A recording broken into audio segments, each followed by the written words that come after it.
আপনি যখন মায়ের পেটে ছিলেন আপনি 1 মিনিট ডুব দিয়ে পানির নিচে থাকতে পারবেন না। 1 মিনিটের উপরে হলে তো আপনাকে ওই অস্কার দেওয়া হবে, গিনিস বুকে আপনার নাম লিখানো হবে 1-1.5 মিনিট যদি পারি দেন।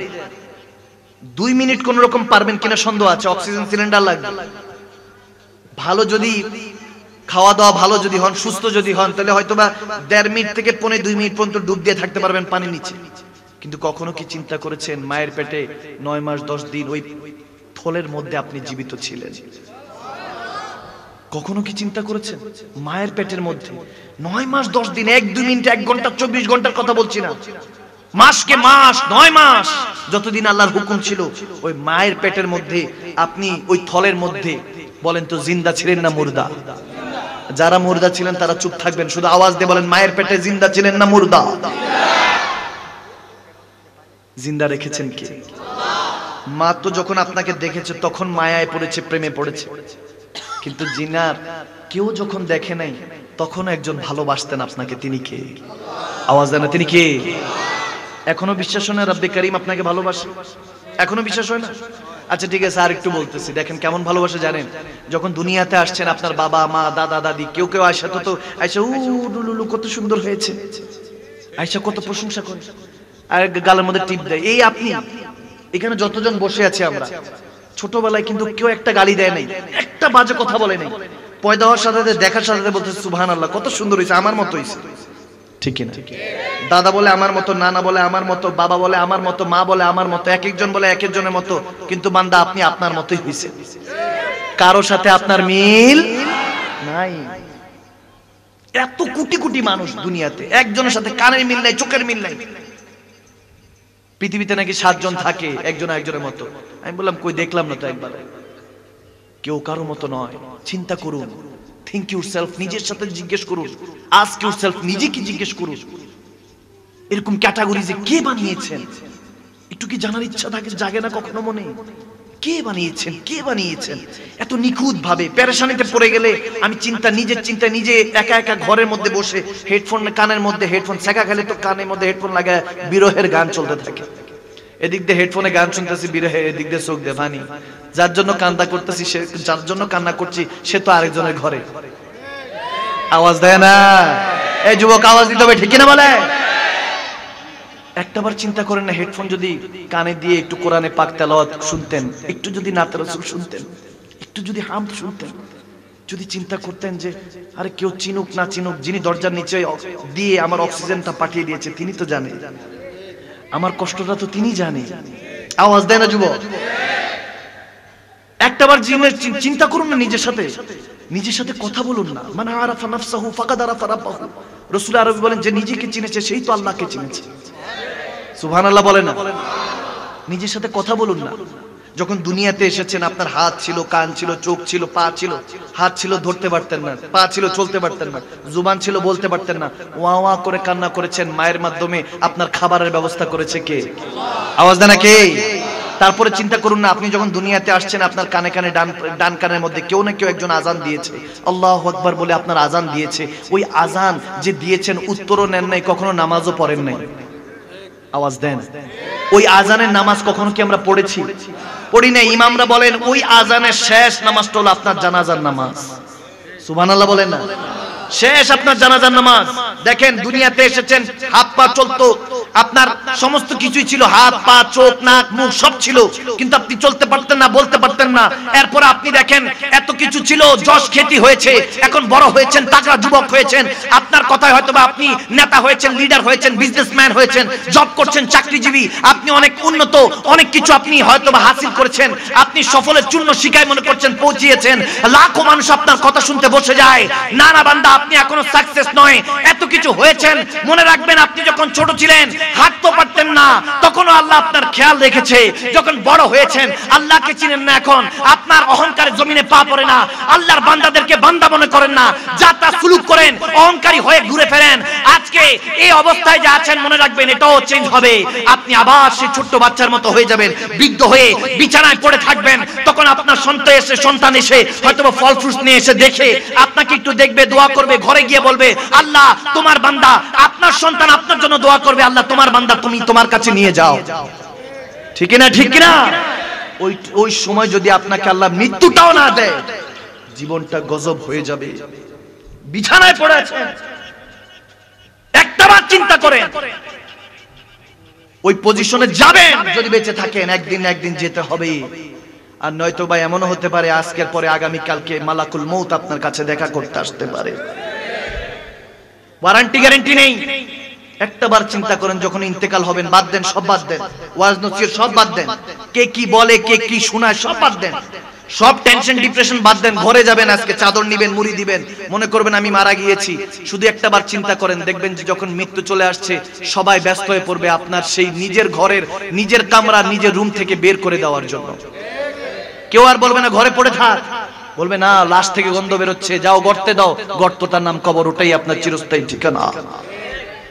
মৃত্যু আপনাকে জানিয়ে দিবে সমস্ত বন্ধু পর, সমস্ত বান্ধবী পর, সমস্ত প্রেমিক প্রেমিকা পর, সমস্ত আপন পর, আপনরাই আপনাকে দাফন করে দিবে, ঠিক না?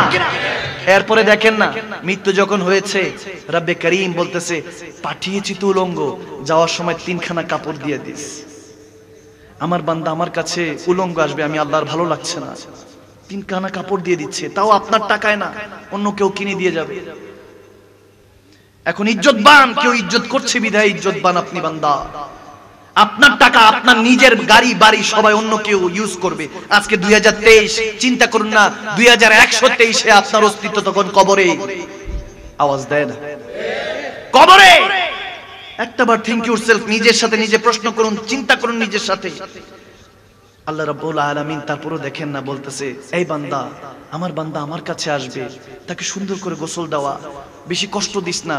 যখন আপনার জেসেম কেউ ধরতে পারতো না, আজকে সবাই জেসেম ধরছে, উল্টাচ্ছে পাল্টাচ্ছে, আপনাকে উলঙ্গ করছে। যে জেসেমকে আপনি প্রোটেক্ট করার জন্য কত নামি দামি কাপড় পরেছেন, কত পারফিউম দিয়েছেন, কত বিয়ে শাদীতে অ্যাটেন্ড করেছেন, গিয়েছেন, ফাংশনে গিয়েছেন, আজকে ঈদের নামাজ পড়েছেন, কত নতুন জামা পরে, যেই নতুন জামার জন্য কান্নাকাটি করেছেন, ঘরের সাথে মা বাবার সাথে বদসলুক করেছেন, আপনি কত কিছু করলেন যেই জেসেমের জন্য, ওই জেসেম আজ উল্টাচ্ছে পাল্টাচ্ছে, আপনার বলার কিছু নাই। মৃত্যু। এরপর কি করবে জানেন? আপনাকে যখন গোসল দিবে, আল্লাহ বলেছেন আমার বান্দাকে আস্তে আস্তে গোসল দাও, বেশি কষ্ট দিও না। নবী বলেছেন হাদিসে, একটা পিঁপড়া যদি লাশের উপর হেঁটে যায় মনে হবে বিশাল বড় এক পাথর তার উপর রাখা হয়েছে, নাউজুবিল্লাহ। এই জন্য আস্তে আস্তে গোসল দিবে। গোসল দেওয়ার পর কি করবে জানেন? আমার আল্লাহ বলেন বান্দা তাকে কাঁধের মধ্যে উঠাও। এতদিন জমিনও কেউ দাম দিত না, কিন্তু বান্দাদের কাঁধের মধ্যে আল্লাহ উঠানোর ব্যবস্থা করে। ইজ্জত দেখেন বান্দা।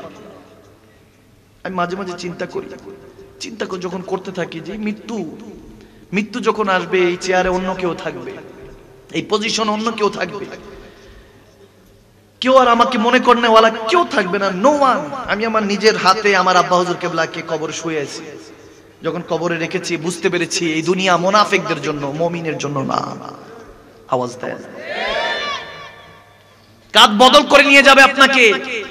বান্দা পজিশন দেখেন আপনার, যখন আপনাকে ওই খাটিয়াতে চড়িয়ে যখন সবার সামনে আপনাকে, যাদের সাথে আপনি কাঁধে কাঁধ মিলিয়ে নামাজ পড়তেন, 5 ওয়াক্ত ঈদের জামাত পড়তেন, তারাবির নামাজ পড়তেন, কত ইবাদত করতেন, ওই মুসল্লি সবার সামনে আপনাকে রাখা হয়েছে। ইজ্জত দেখেন কেমন দিয়েছে আল্লাহ। যে ইমাম সাহেবের পিছনে আপনি ইক্তেদা করতেন, ওই ইমাম খতিব সাহেবের সামনে আপনাকে রাখা হয়েছে। সুবহানাল্লাহ বলে না? মন্ত্রী মিনিস্টার সবার সামনে আপনাকে রাখা হয়েছে। শুধু সেখানেই শেষ নয়, আমার বান্দা, আল্লাহ বলেন আমার বান্দা এখন আমার কাছে আসবে। যখন বান্দা ওরকম অবস্থা চলে যায়, কবর আপনাকে খুঁজছে, বান্দাকে আল্লাহ বলতেছে বান্দা তুই আমার কাছে আসবি, এতদিন আমার কাছে এসেছিস, আমি ডেকেছি আমার কাছে আয়, ইরজি ইলা রাব্বিকা রাদিয়াতাম মারদিয়া, আমি ডেকেছি আমার কাছে আয়, তুই আসস নাই। একদিন এতদিন চেহারাটা খোলা ছিল, আসস নাই, এখন কাপড়ে কাপড় পেঁচিয়ে গুনার ভয়ে আমার কাছে আসতেছিস। তারপরে বলতেছে বান্দাকে, আমার বান্দা কষ্ট পাবে, নামাজে জানাজা হবে, সবাই সামনে আপনাকে রাখা হবে। ওই আযানের প্রতিধ্বনি ছোটবেলায় কানে যখন দেওয়া হয়েছে, যে আযান দেওয়া হয়েছে উত্তর আপনি দেন নাই, শেষ আপনার নামাজে জানাজা পড়ানো হবে বান্দা, ওই নামাজও আপনি অংশগ্রহণ করছেন, নামাজ পড়তে পারবেন না। দেখেন যে নামাজ রোজা আল্লাহর ইবাদত বান্দেগী ছেড়ে আপনি দুনিয়া যখন ত্যাগ করছেন, সে রব্বুল আলামিন আপনাকে কত ইজ্জত দিচ্ছে। মন্ত্রী মিনিস্টার, এলাকার এমপি, নেতা থেকে শুরু করে সবাই আপনার পিছনে, আপনাকে ইমাম খতিবের সামনে রাখা হবে। কত ইজ্জত আল্লাহ বাড়িয়ে দিল। বান্দা যখন আপনি কবরে যাবেন, কবরের মধ্যে ওয়েলকাম জানানোর জন্য মিল্লাতে রাসূলুল্লাহ রাসূলকে রাখা হবে। রাসূল ওয়েলকাম জানাচ্ছেন, সর্বশ্রেষ্ঠ নবী আপনাকে ওয়েলকাম জানাচ্ছেন। আল্লাহ বলতেছেন, বান্দা দেখ তোর ইজ্জত, যে দুনিয়াদার বান্দারা তুই যাদের জন্য মারা মারা ফিরতি, যাদের জন্য একটাকে ইনকাম করতে 10টা মিথ্যা কথা বলতি, 10টা মিথ্যাকে ধামাচাপা দেওয়ার জন্য 100টা মিথ্যা বলতি, যে হারামকে হালাল হালালকে হারাম বানিয়ে চলতি, যারা তোকে যার জন্য এত কিছু করেছিস সে আপনটা তোকে দাফন করে রেখে গেল, আজকে আর কেউ তোর আপন হচ্ছে না। কবরে যদি ডাক দেন, মাগো আজকে আমাকে কবরে রাখা হবে, তুমি তো আমাকে ছাড়া কখনো থাকো নাই, আমার কষ্ট হলে মাগো তুমি তো বুঝতা, সেই মমতাময়ী মাও আপনার কখনো খেয়াল আসবে না, আপনার সাথে এক রাত থাকবে না, বাবা থাকবে না, স্ত্রী থাকবে না, স্বামী থাকবে না, সন্তান থাকবে না, বন্ধু থাকবে না, ওই যাকে ভালোবাসেন মনে মনে সেই ভালোবাসার মানুষটাও থাকবে না। যখন অন্ধকার কবরে আপনাকে চাপা দিয়ে 40 কদম রেখে আসবে, তখনই দেখবেন রাসূলুল্লাহ আপনার জন্য চলে আসছে। সুবহানাল্লাহ। তখন দেখবেন আমার নবী বলেন, এই বান্দা তুই যখন মুনকার নাকির আপনাকে উঠিয়ে বলবে, মান রাব্বুক ওয়া মা দীনুক মা কুনতা তাকুলু ফি হাক্কি হাযা রাজুলান লিমুহাম্মাদি, বল তোর সামনে এই নবীকে তোমার রবের কারণে তোমার রবের প্রশ্ন করা হবে, ধর্মের প্রশ্ন করা হবে, দ্বীনকে নিয়ে প্রশ্ন করা হবে, রাসূলকে নিয়ে প্রশ্ন করা হবে। যখন এরকম হবে আপনি বলবেন, রবকে দেখি নাই, মানি নাই, ধর্ম মানি নাই, কিভাবে বুঝবো রবকে, ধর্ম কি ছিল? আমাদের লেবাসে বেশভূষে মুসলমান, মুমিন তো হতে পারলাম না। যখন মা কুনতা তাকুলু ফি হাক্কি হাযা রাজুলান লিমুহাম্মাদি শেষ প্রশ্নটা করবে, বান্দা ওই গভীর রজনীর মধ্যে আপনি চিন্তা করেন, আপনি যখন গভীর অন্ধকার ঘুটঘুটে ওই কালো অন্ধকার কবর রাত্রিতে আপনি যাবেন, তখন আমার নবী বসা থাকবে। যখন বলবে মুনকার নাকির, বল তোর এই তিনি কে লাগতো? মা কুনতা তাকুল ফি হাক্কি হাযা রাজুলান লিমুহাম্মাদি, তাকুল দুনিয়াতে থাকতে কিভাবে মেনেছিস? নিজের মতো মেনেছিস না ইয়া রাসূলুল্লাহ বলেছিস? আমার নবীর দেওয়া পথে মতো চলেছিস, নামাজ পড়েছিস, হজ করেছিস, যাকাত দিয়েছিস, রোজা রেখেছিস, কিভাবে চলতি? বড়দেরকে সম্মান করতি, মা বাবার খাদেম সন্তান ছিলি, তুই কি ছোটদের সাথে স্নেহ করেছিস, পাড়া প্রতিবেশীর খবর রেখেছিস? যখন আপনি এগুলো জর্জরিত হয়ে যাবেন, আপনি অন্তরের মধ্যে ভয় নিয়ে থাকবেন, প্রশ্ন এগুলো করা হবে না, কিন্তু অন্তরে ভয় থাকবে, এগুলো তো কিছুই করি নাই, আমি তো দুনিয়ার সাথে দুনিয়াদার হয়েছিলাম। তখন যদি একটাবার আজকের এই মাহফিল কবুল হয়ে যায়, যদি মন থেকে বলেন, আল্লাহ গো জানি না আজরাইল আলাইহিস সালাম কখন আসে, কোন দিক থেকে আসে, ওয়াদা করলাম আল্লাহ কখনো নামাজ কাজা করব না, বড়দেরকে স্নেহ সম্মান করব, ছোটদেরকে স্নেহ করব, মা বাবার খেদমত করব, আল্লাহ তোমার দ্বীনের পথে ইসলামের পথে চলবো। যদি নবীকে এইভাবে ভালোবাসতে পারেন, নবীর দেওয়া কাজগুলিকে পছন্দ করে আঁকড়ে ধরতে পারেন, খোদার কসম করে বলে দিয়েছি আমি যাচ্ছি, আমি মাকদুম সালমাদানি, যার কবজার মধ্যে আমি মাকদুম সালমাদের রূহ আছে, যিনি চাইলে এই মুহূর্তে আজরাইল আলাইহিস সালামকে পাঠিয়ে আমার রূহ কবজ করতে পারেন, তেনার কসম করে বলছি, যদি কবরে যান আমার নবী বলবে, এ মুনকার নাকির, সে বলবে আমি কি, তার কি লাগি? আমি বলতেছি আমার আশিক হয়, আমার পাগল হয়, তাকে বেহেশতের নিয়ামত দিয়ে দেই। নারে তাকবীর, নারে রিসালাত, নারে হায়দারি, সৈয়দ মাকদুম সালমাদানি, ইমামে রব্বানি দরবার শরীফ। না না, এখানের মধ্যে অনেকের খারাপ লাগছে, এই যে দাঁড়িয়ে আছে, খারাপ লাগছে না বাবা? আওয়াজ দেন, কি খারাপ লাগতেছে? আচ্ছা ঠিক আছে, কার কার ভালো লাগছে না হাত তুলেন।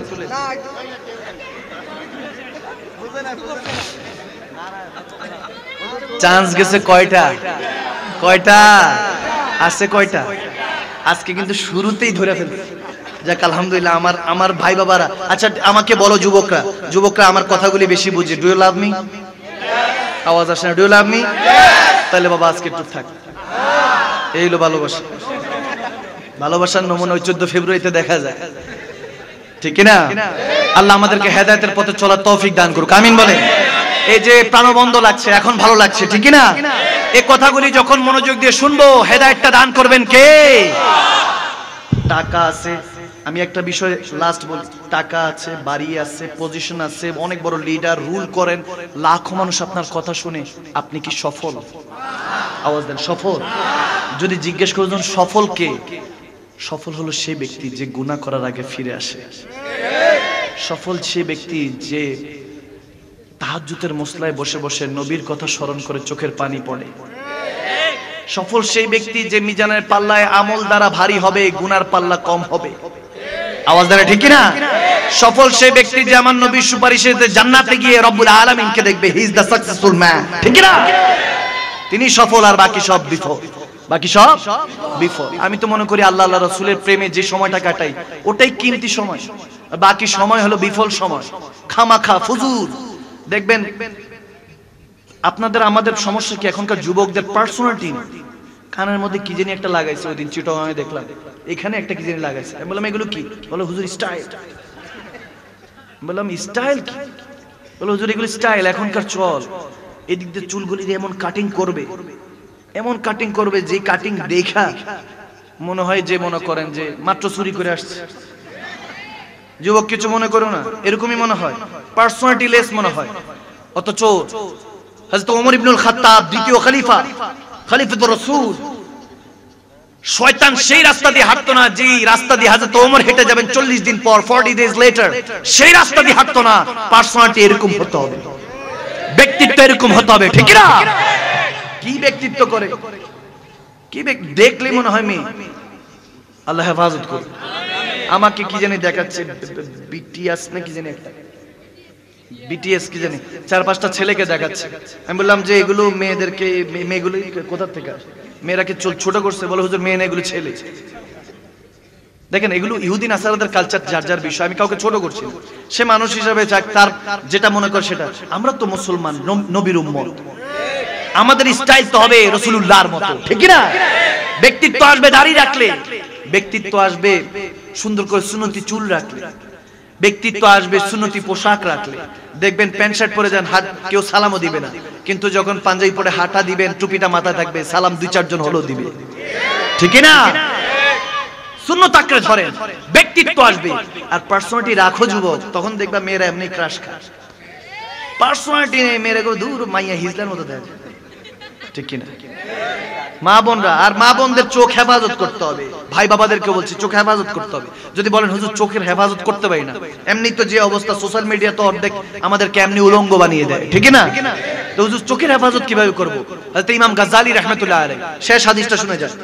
চোখের হেফাজতের জন্য এক যুবক আসলো ইমাম গাজ্জালী রাহমাতুল্লাহ আলাইহির কাছে, এসে বলতেছে, ইয়া ইমাম, আমি চোখগুলির হেফাজত করতে চাই, কোনোভাবে হেফাজত করতে পারি না, কি করতে পারি? ইমাম গাজ্জালী বলতেছে, এক গ্লাস আনো। একটা গ্লাস আনো। গ্লাস আছে? প্র্যাকটিক্যাল দেখা দিতাম। আচ্ছা ঠিক আছে, মনে করেন এটা একটা গ্লাস। তো ইমাম গাজ্জালী রাহমাতুল্লাহ আলাইহি বললেন যে এই গ্লাসের মধ্যে পানি ঢালা হবে। আমার কথা বোঝা যাচ্ছে? বলে পানি ঢালো। আবার হাদিসে এসেছে দুধকে ঢাললেন, একদম টইটুম্বুর করে ওই গ্লাসের মধ্যে, টইটুম্বুর করে, মনে করেন দুধ না হলো, একদম গ্লাস পুরোটা দুধ না হলো, ওই যুবককে দিয়ে দিলেন ইমাম গাজ্জালী। বলতেছে এটা নিয়ে 1 ফোঁটা যদি দুধ পড়ে, তাহলে তোমার সাথে একটা লোক দিয়ে দিলাম, ডান্ডা দিলাম, মাইরা ঠান্ডা করবে। বোঝা যাচ্ছে কথা? বলে এটা নিয়ে বাজারে যাও, 1 ফোঁটা যাতে দুধ না পড়ে, এটাকে নিয়ে বাজারে যাও, বাজার থেকে আসবা, একটা লোক দিয়ে দিলাম, হাতে লাঠি দিলাম, যদি দুধ পড়ে তাহলে কিন্তু ডান্ডা মেরে ঠান্ডা করবে। ওই ছেলে যুবক করলো কি চাইলাম হুজুর কাছে, আর কি দিল? আস্তে করে আস্তে আস্তে আস্তে আস্তে বাজারে গেল। কত লোক, কত কিছু, কিসের কোনো কিছু পাত্তা নেই, মায়ের ডরে আস্তে করে গেল, আস্তে করে আয়েশা হুজুরকে দিয়ে বলতে, হুজুর নেন, কি চাইলাম আর কি দিলেন? বলে কি ব্যাপার, পানি পড়ছে? বলে না হুজুর, বাইচা গেছি, যে বড় ডান্ডা দিছে, মায়েরা তো ঠান্ডা করে দিত, ঠিক না? এমন ভয় পাইছে। তখন ইমাম গাজ্জালী রাহমাতুল্লাহ আলাইহি বলেন, যুবক, 1 ফোঁটা পানি দুধ পড়ার জন্য ভয়ে ওই লোকের মাইর খাবা, এই ভয়ে তুমি দুনিয়ার এই দুধটাকে হেফাজত করলা, কিন্তু ঈমানকে হেফাজত করলা না। তুমি আমাকে বলছো চোখের হেফাজত কিভাবে করতে হয়? দুধটাকে তুমি নিলা আর আসলা, কারণ দুধের দিকে তোমার নজর ছিল, তেমনি ভাবে ঈমানের দিকে নজর রাখতে হবে, ঠিক না যুবক? তুমি ঈমানের দিকে নজর করবা, যেমনি ভাবে দুধ হেফাজত ছিল, তেমনি ভাবে তোমার আমল হেফাজত করবেন কে? ঈমান হেফাজত করবেন কে? কবর হাসর আসান হয়ে যাবে, জান্নাতটা দান করবেন কে? আল্লাহু আকবার। সহজ না কঠিন? ইসলাম সহজ না কঠিন? আওয়াজ দেন, সহজ না কঠিন? সহজ। এক সিএনজির মধ্যে লেখা দেখছিলাম, বুঝলি সোজা, না বুঝলি বোঝা। আওয়াজ দেন, বুঝলি সোজা, না বুঝলেই বোঝা। ইটস আপ টু ইউ, এটা আপনার উপর। আমি যত রকমই কথা বলি, হেদায়েত আসবে না, ঈমান কামেল হবে না যদি অন্তরটা পরিবর্তন না করে। You have to change yourself. আপনাকে নিজেকে নিজে পরিবর্তন করতে হবে, অন্য কেউ পরিবর্তন করবে, অন্য কেউ এসে কোনো পরিবর্তন করবে না। Time and tide wait for none, আমি প্রায় বলি, সময় এবং স্রোত কারোর জন্য অপেক্ষা করে, সময় গেলে সাধন হবে না। জাস্ট এখান থেকে মনটা নরম করে যান, আল্লাহ একটু তৌফিক দাও, কখনো কি জিজ্ঞেস করছেন সবাই খবর নেই, সবাই হোয়াটসঅ্যাপ, কেমন আছো, হোয়াটসঅ্যাপ ডুড, এখন তো হোয়াটসঅ্যাপ ব্রো, কি চালাও প্রো, ঠিক কিনা? এখন হলো অবস্থা এরকম, সালাম নাই কালাম নাই। মুসলমানের আওলাদ আদাব দিব না, সালাম বুঝি না। মুসলমান হন, বি মুসলিম, প্রাউড হন, প্রাউড করেন।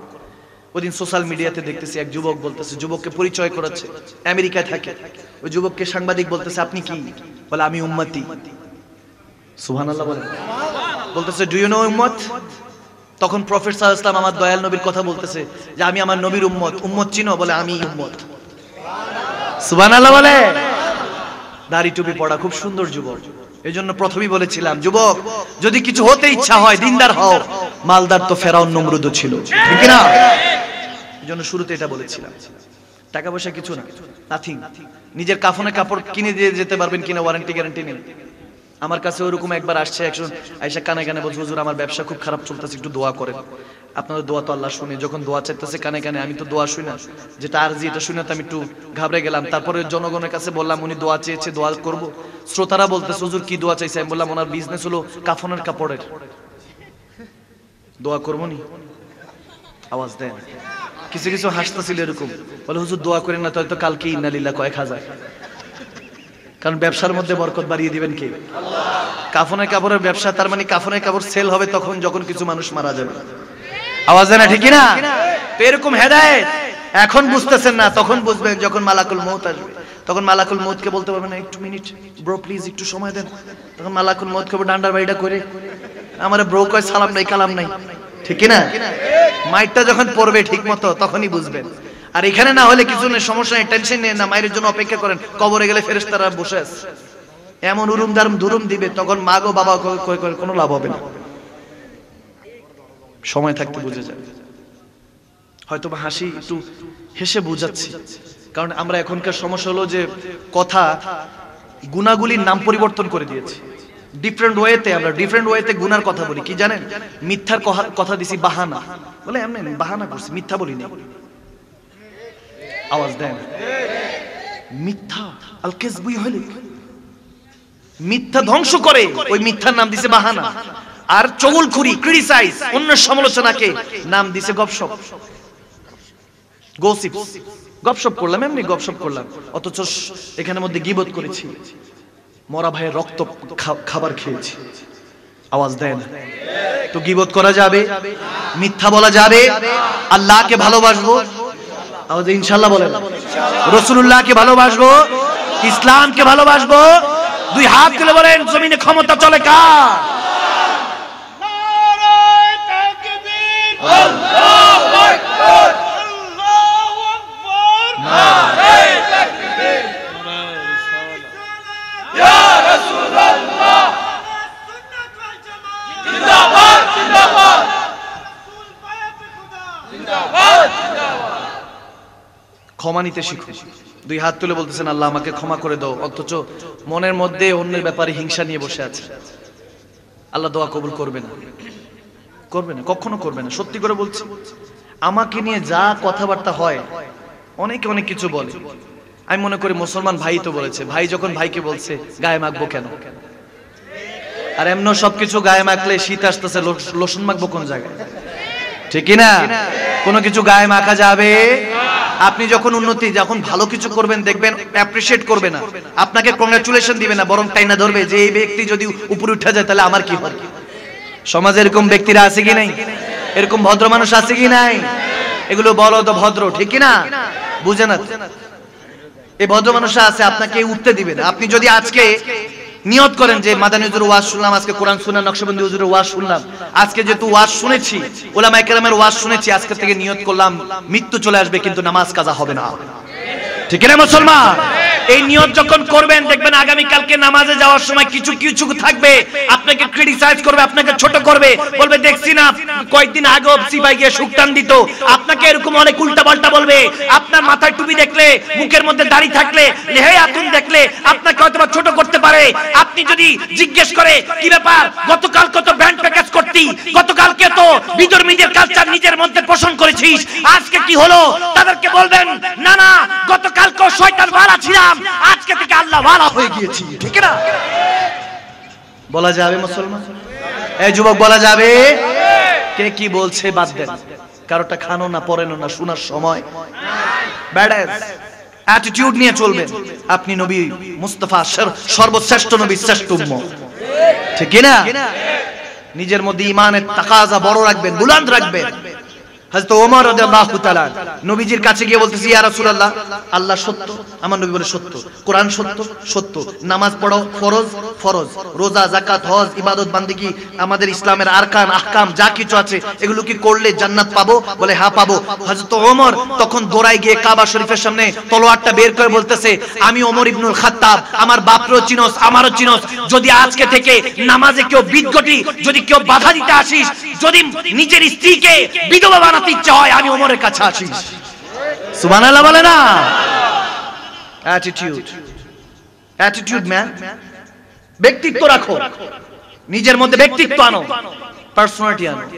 ব্যক্তিত্ব নিজের মধ্যে তখন আসবে যখন নবীর প্রেমিক হয়ে যাবা, ঠিক কি না? নবীজির প্রেমিক যখন হবা, আহলে বায়াতের প্রেমিক হবা, ওলি আল্লাহদের প্রেমিক হবা। আল্লাহর ওলিরা কাউকে কখনো তোয়াক্কা করে চলতো না, কারণ আল্লাহর ওলিদের অন্তরে, মুমিনদের অন্তরে ভয় কার? আওয়াজ দেন কার? কি কষ্ট হচ্ছে বাবা? আপনাদের আওয়াজ মনে হয় কষ্ট হচ্ছে থাকে, আজকে এতটুকু করেন বাস। যুবকদের আওয়াজ আসে না, আওয়াজ আসে না। চলবে চলবে চলবে। এগুলো হলো ওই যে বললাম কলবওয়াশ, কলবওয়াশ করতেছি যাতে আগামী কালকে থেকে আপনার পরিবর্তনটা আসে, পরিবর্তনটা আসে। এখনো সময় আছে, পরিবর্তন হয়ে যান। যখন সময় আপনাকে পরিবর্তন করবে, বহুত কিছু নিয়ে তারপর পরিবর্তন করবে, মনে রাখতে।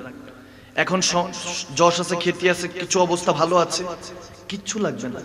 টেনশনে আছেন, ডিপ্রেশনে আছেন, এই শব্দগুলি কোরআন হাদিসে কোনো জায়গায় নেই, কারণ মুসলমান কখনো টেনশন ডিপ্রেশন করে না। একটা সবক দিই, দেখেন।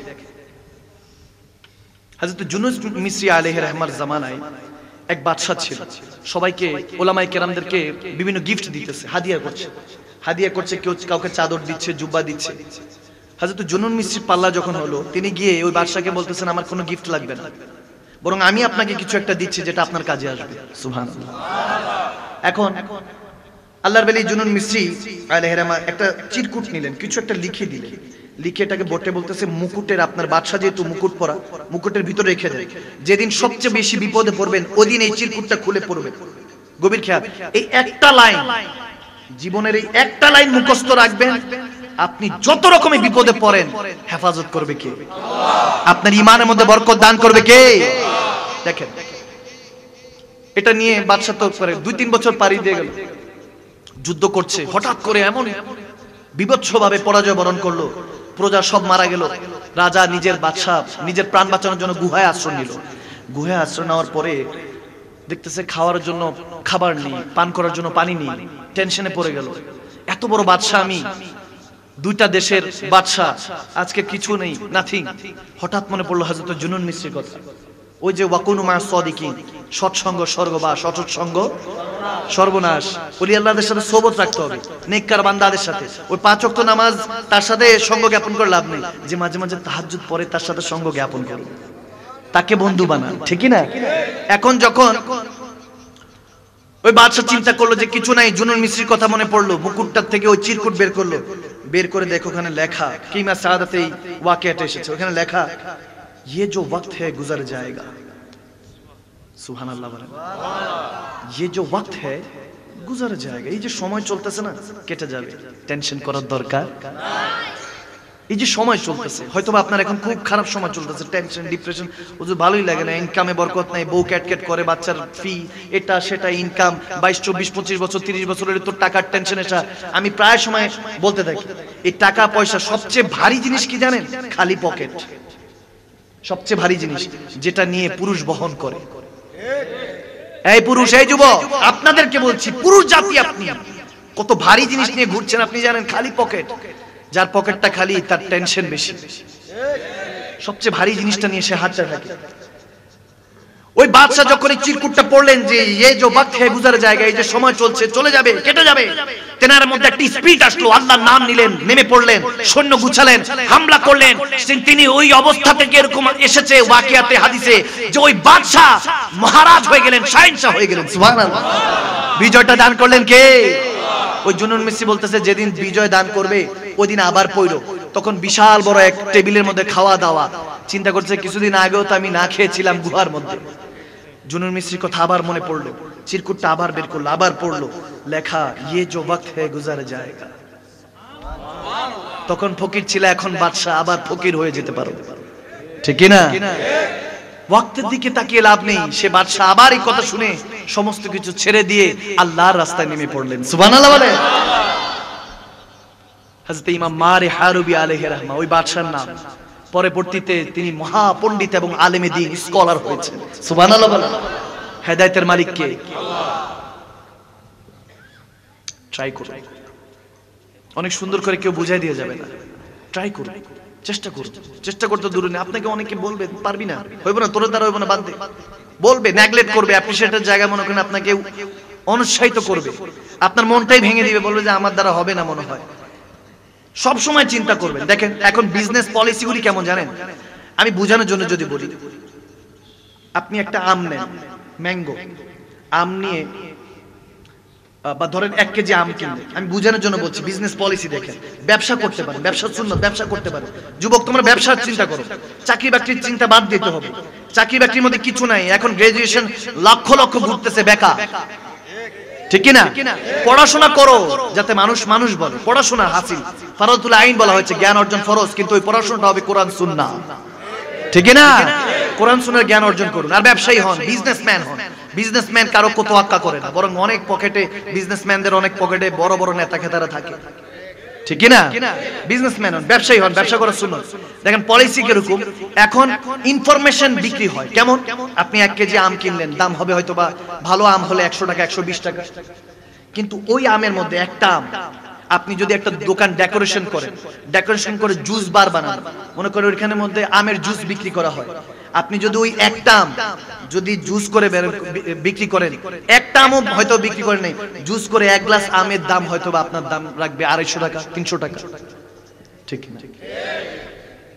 আবার যদি চিন্তা করেন যে হুজুর আমি ওই 1 কেজি আমও বিক্রি করব না, ওই ব্লেন্ডার মেশিনের মধ্যে একটা আম জুস বিক্রি করব না 250-300 টাকা, ইনফরমেশন বিক্রি করেন, তাহলে কি করবেন জানেন? কিচ্ছু লাগবে না, দোকান ডেকোরেশন লাগবে না, আপনি একটা ক্যামেরা নেন, মোবাইল নেন, কিছু লাগবে না, ওখানের মধ্যে আপনি যেটা করছেন সেটা ভিডিও রেকর্ড করেন। ব্লেন্ডার করলেন, জুস বানাইলেন, খুব সুন্দর করে একটু মশলা যে অনেক টেস্টি, অনেক সুইট, দেখবেন এরকম বলে যে দেখো দেখো দেখো কত সুন্দর, এত লোভনীয়, এরকম দেখায় টেখায়, তারপর আপনি যখন জুসটা আপনি দিলেন না করে খায়া ফেললেন, দেখবেন লাখ লাখ টাকা ভিউ হইছে, ফেসবুকের মধ্যে টাকা ইনকাম হইছে, একটা আমের দাম আসছে 50,000 টাকা, ঠিক কি না? বর্তমান জামানা বুঝেন, বর্তমান জামানা বুঝেন, জামানা বুঝে কাজ করেন, তাহলে কিছু বরকত আসবে। জামানা তো বুঝেন না, ব্রেনটা ইউজ করেন। ডলফিন মাছ সমুদ্রের নিচে সায়েন্টিস্টরা বলে যে 20% নিজের ব্রেন ইউজ করে। প্রায় মনে করেন 200 কিলোমিটার দূরে আরেকটা ডলফিন আছে, আবার কেউ কেউ বলে 100 কিলোমিটার, সিগন্যাল পাঠিয়ে দেয়, বিপদে পড়লে আরেক শত শত ডলফিন ছুটে আসে তাকে উদ্ধার করার জন্য। সুবহানাল্লাহ, আরো জোরে বলুন না সুবহানাল্লাহ। আপনি আশরাফুল মাখলুকাত, তাহলে আপনি কেন টেনশন করছেন? কেন ডিপ্রেশন? আপনার কিসের টেনশন, কিসের ডিপ্রেশন? আপনার মা হায়াত আছে, বাবা হায়াত আছে, যান কদমে যান, চুমু খান, টেনশন ডিপ্রেশন দূর করে দিবেন কে? বললাম না, আরবি গ্রামারের মধ্যে টেনশন ডিপ্রেশন কোনো কিছু নেই। ওলামায়ে কেরাম বসা আছে, জিজ্ঞেস করেন, টেনশন ডিপ্রেশনের কোনো মানা নেই আরবি ব্যাকরণের মধ্যে, আমি খুঁজে পাইনি, কেউ পাইলে আমাকে জানে, আমি পাইনি। কারণ টেনশন ডিপ্রেশনে ইসলাম নাই, ইসলামের মধ্যে কোনো টেনশন ডিপ্রেশন নাই, আল্লাহ আল্লাহ রাসূল আছে, ঠিক কি না? ভরসা আল্লাহ আল্লাহ রাসূল, ইত্তাকুল্লাহ ফাত্তাকুল্লাহ মাস্তাতাতুম, রু দিয়ে জিসম করে আল্লাহকে ভয় করুন। আপনি যে কোনো কাজ আপনি করতে যাবেন, আপনি যদি হাসিল করতে চান পারবেন না, যদি আল্লাহ আল্লাহ রাসূলের উপর ভরসা রেখে কাজ করতে যান, দেখবেন অগোছালো কাজগুলি গুছিয়ে দিবেন কে?